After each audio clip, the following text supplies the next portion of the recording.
Bine v-am găsit, dragii mei din Zodia Balanță, oriunde v-ați afla. Bine ați venit tuturor pe canalul meu, Tarot Flor de Loto. Numele meu este Nina și ca de obicei mă bucur să vă am alături la fiecare lectură. Azi voi face o lectură temporală, fără limită de timp, o lectură pe care voi să o puteți urmări oricând doriți sau atunci când apare în viața voastră. Desigur, dragilor, nu uitați un lucru important, voi sunteți stăpânii propriei voastre vieți, așa că vă rog din suflet să luați decât acele mesaje care vor rezona cu voi, iar restul lăsați-le să zboare în univers, pentru că sigur sunt pentru alte energii, pentru alte persoane care într-o mai mică sau mai mare măsură au o legătură cu Zodia Balanță. Așa că, dragilor, toți cei care aveți Soare, Lună, Venus, ascendentul în Zodia Balanță, atunci această lectură este de asemenea și pentru voi. Și haideți să vedem ce ne spune acest minunat Oracle Keeper. Se pare că e un mesaj aleatoriu care trebuie să ajungă la cineva, care ne vorbește de gânduri și griji. Dragilor, cineva aici se simte, are o stare de neputință, are o stare de pesimism, poate de melancolie, poate de tristețe, poate de frică de viitor sau de frică vis-a-vis de sănătate, sau poate că aveți o lipsă de claritate, o lipsă de concentrare. Cum de asemenea trebuie să vă spun că sunt mari șanse ca tot ce am enumerat înainte să fie decât în căpășorul vostru și să nu aibă nimic de văzut cu realitatea. Bun. Uitați așa. Am băgat. Haideți să vedem ce vine pentru dragii mei din Balanță în următoarea perioadă. Haideți să vedem. Deci, care erau șansele să pice aceeași carte? Da, dragilor, unii dintre voi în acest moment sunteți foarte îngrijorați. Îngrijorați vis-a-vis de multe lucruri, așa cum ați văzut, am spus pe scurt în momentul în care a sărit această carte. Nu știu, dacă vorbim poate de dragoste, sunteți foarte deziluzionați. Cumva parcă considerați că nu aveți foarte mult noroc în dragoste, posibil și acest lucru, și încercați să bateți un pic în retragere. Dacă vorbim de muncă, se pare că foarte multe intrigi, foarte multe păcăleli, cumva vă simțiți destul de nefericiți, ceva nu merge bine. Iar în ceea ce privește bănuții, se pare că sunteți în punctul în care veți încerca cu un al doilea job, poate să îmbunătățiți un pic situația financiară. Haideți să mergem mai departe. Ce nu este în favoarea voastră? Dragilor, haideți să vă spun pe șleau. Acest oracol, în general, merge punct ochit, punct lovit. Nu îl putem valsa cum, de exemplu, o putem face cu tarotul, care are o multitudine de semnificații. Aici cam totul este foarte ca și în Lenormand, ne arată situația fixă așa cum este ea. Ceea ce este cumva în defavoarea voastră și nu vă face bine este ori o persoană care vă poate fura din punct de vedere energetic, vă poate fura din punct de vedere financiar, vă poate fura din punct de vedere sentimental. Aici există ceva care se pierde, care se fură. Iar asta nu poate să altceva decât să joace în defavoarea voastră. Da?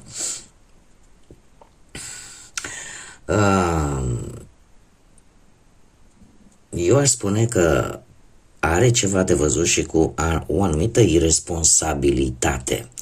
Și anume, faptul că poate că simțiți aceste intenții care nu sunt deloc pozitive.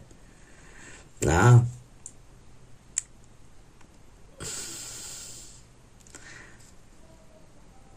Și ori, nu știu, vă simțiți voi vinovați de ceva și acceptați. De să zic, apare o ușoară irresponsabilitate. După cum bine vedem, deci se vede ce face acest copil, că fură. Adică nu e ceva ce vă miră în mod deosebit. dar în același timp parcă vă face să vă simțiți vinovați de ceva, dar cumva nu acționați.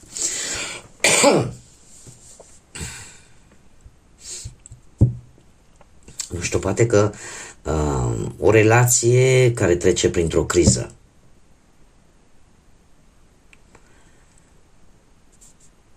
Alții pot traversa, nu știu, o atracție vis-a-vis de o altă persoană în relația voastră și lucrul ăsta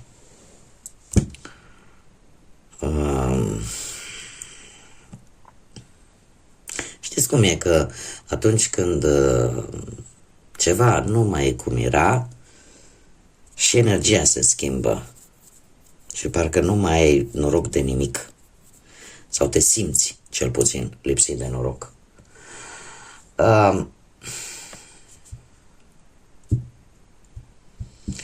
Aș mai zice un lucru.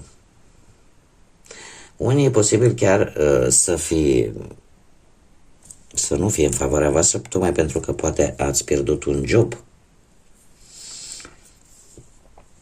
Acum, maniera în care l-ați pierdut deja nu mai contează, cert este că pur și simplu ați rămas fără job. Da? Și de aici și aceste griji. Iar dacă vorbim de bani, e posibil, cum am mai spus, ori o pierdere din cauza ta sau în urma unui furt sau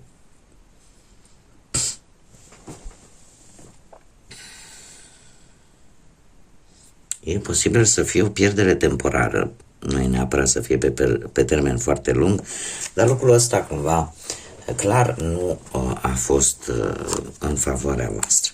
Ce este în schimb în favoarea voastră? Ce să vedeți? O decizie poate judiciară. O decizie judiciară sau poate ceva legătură să aibă cu notariatele, în general cu justiția, cu un anumit proces, un anumit divorț, un anumit testament, contracte, negocieri, ceva legat de impozite, vis-a-vis poate de o numire la nivel oficial pentru un anumit post, sau poate să fie de asemenea niște documente care pot veni prin intermediul internetului, dar care vor fi favorabile pentru voi. Da, pentru că se va afla un adevăr și în felul acesta decizia va fi una cinstită, onestă, se vor întâmpla lucruri importante pe partea asta a dragostei, decizii, iar cei singuri, eu aș zice că vor lua o decizie. În sfârșit, cei singuri vor lua o decizie, doamne, mai continui așa sau pur și simplu e timpul să văd ce fac cu viața mea din punctul ăsta de vedere. Dacă vorbim de, nu știu, de muncă, se pare că veți lucra cu autoritățile, da? Sau veți lua o decizie importantă care va fi în favoarea voastră în ceea ce privește munca, iar dacă vorbim de bănuți, chiar dacă apar anumite probleme, vei căuta sfaturi juridice în așa fel încât să poți administra cât mai bine respectiva situație. Haideți să vedem ce puteți controla voi. Voi puteți controla, da, asta e clar că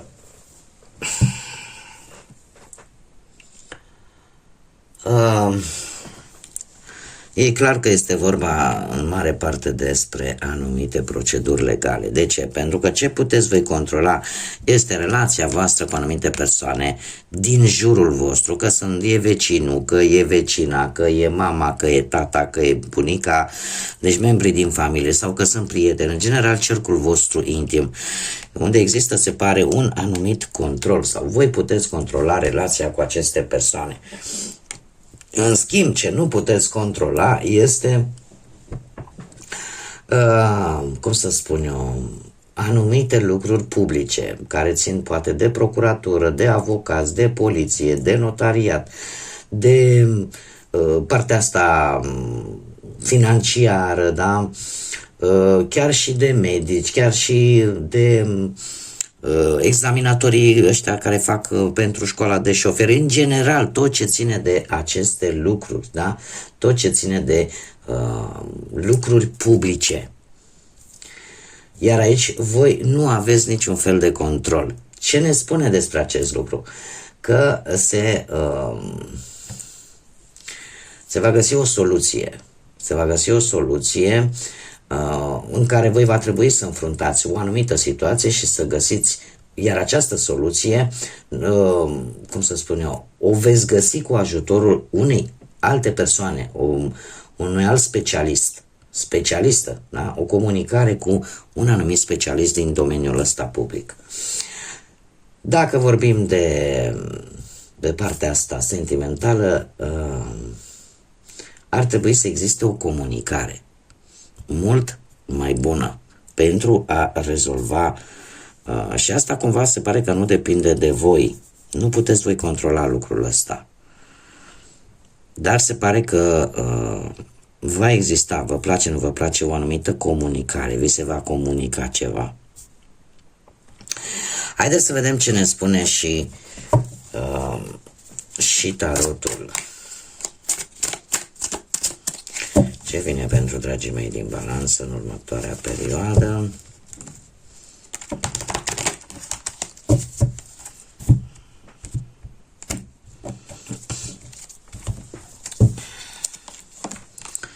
Dragilor, în acest moment se vede treaba că sunteți un pic blocați. Este un blocaj pe care mulți dintre voi mai mult vi l-ați impus. De ce? Pentru că ați încercat să rezolvați o situație sacrificându-vă poate pe voi sau sacrificând poate propriul arbitru, liber arbitru, propria putere de a decide și vreți să vedeți o anumită situație dintr-un alt unghi, dintr-o altă perspectivă. Vreți cumva să, ca să zic așa, să nu luați anumite decizii în acest moment, dar le cam tot întârziați anumite decizii pentru că parcă nu aveți toate datele problemei. Ce vă face pe voi vulnerabili? Pe voi vă face vulnerabil posibil oricineva dintr-o care are legătură cu zodiile de pământ, Taur, Fecioară, Capricorn. Nu știu, cineva poate meticulos, cineva care știe cumva că va câștiga, care are multă răbdare și care, în general, este foarte responsabil. Dacă nu vorbim de o energie, vorbim de faptul că pe voi ce vă face debil, ce vă face vulnerabil, este faptul că în tot permanență căutați siguranța celor dragi, mai puțin poate decât propria voastră siguranță. E posibil ca mulți dintre voi să fiți prea perfecționiști, prea să vreți să faceți lucrurile ca la carte. Poate că încercați să vă onorați un anumit compromis, dar se pare că lucrul ăsta vă face vulnerabili. Și chiar dacă nu se mișcă nimic, cumva voi vă încăpățânați că trebuie făcut fix doar ca voi și în niciun fel alt, cumva. E posibil ca pentru a îmbunătăți respectiva situație, cumva, aici avem doi cavaleri. Aici avem un cavaler de spade. Avem zodii de aer, la fel ca și voi. Gemen, Balanță, Vărsător. Dar aici foarte bine vă poate reprezenta pe voi că ce poți face pentru a îmbunătăți această situație? Păi probabil că să te lansezi, să ai gândirea către înainte, să fii echilibrat, să înainte de a acționa, să-ți faci un plan bine gândit, da? Nu să mergi așa orbește. Și eu aș spune că pentru cei care vor să vă deschideți poate o firmă a voastră sau să intrați așa într-o combinație familiară din punctul ăsta de vedere profesional, dacă este un moment bun, da, pentru a cere ceva legat de acest lucru, Dar, cum am mai spus, nu mergeți cu ochii închiși. Încercați să le gândiți, să le puneți bine la plan. Eu aș spune că pentru a îmbunătăți poate anumite lucruri din punct de vedere financiar, este indicat, mai ales pe partea banilor, să nu o luați pe drumul scurt, la care vă tentează, da? Încercați să faceți totul cât mai corect, așa cum trebuie, pentru că de multe ori drumul pe care îl știi cel mai bine este și cel mai scurt și nu-ți creează probleme. Dacă vorbim de relație, se pare că pentru unii dintre voi va trebui să acceptați o nouă reîmpăcare. O nouă reîmpăcare, mai ales dacă nu ați avut o comunicare în ultima perioadă. Da, adică luați-le domol, luați-le calculat și nu vă lăsați duși de către impuls. Asta e cum ar veni, ce poți face, da, pentru a îmbunătăți. Aici să vedem ce faceți voi. Avem aici, nu știu, dacă Zodierac vă spune ceva, cert este că o să luați o decizie foarte hotărâtă. De ce? Nu știu, ori că apare o mutare chiar de loc sau o călătorie. Dar în mare parte vorbește de voință foarte puternică. Nu știu, unul dintre voi e posibil chiar să schimbați un mijloc de transport. Da, poate o mașină, o motoretă, ceva cu care voi circulați, ori să vindeți, ori să cumpărați, sau să apară acest gând de a schimba ceva din punctul ăsta de vedere al unui mijloc de transport. O veste foarte neașteptată, foarte rapidă, care îți va atrage atenția și în care tu vei lua o hotărâre radicală. Da? Ceva se va schimba. Ori o schimbare de loc, ori unii dintre voi poate chiar veți recupera anumite vechi datorii, anumiți bani care intră din exterior pentru voi. Alții, nu știu, apare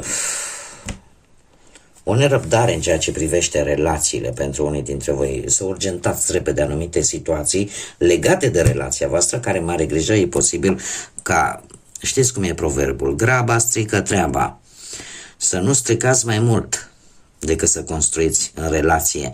Cei care sunteți singurei, de asemenea, mare grijă cu graba asta, pentru că e posibil să vă intereseze ori pe voi, ori o persoană să fie interesată de voi, dar aici cineva să nu conlucreze, aici cineva să nu aibă același interes, că sunteți voi, că este persoana în cauză.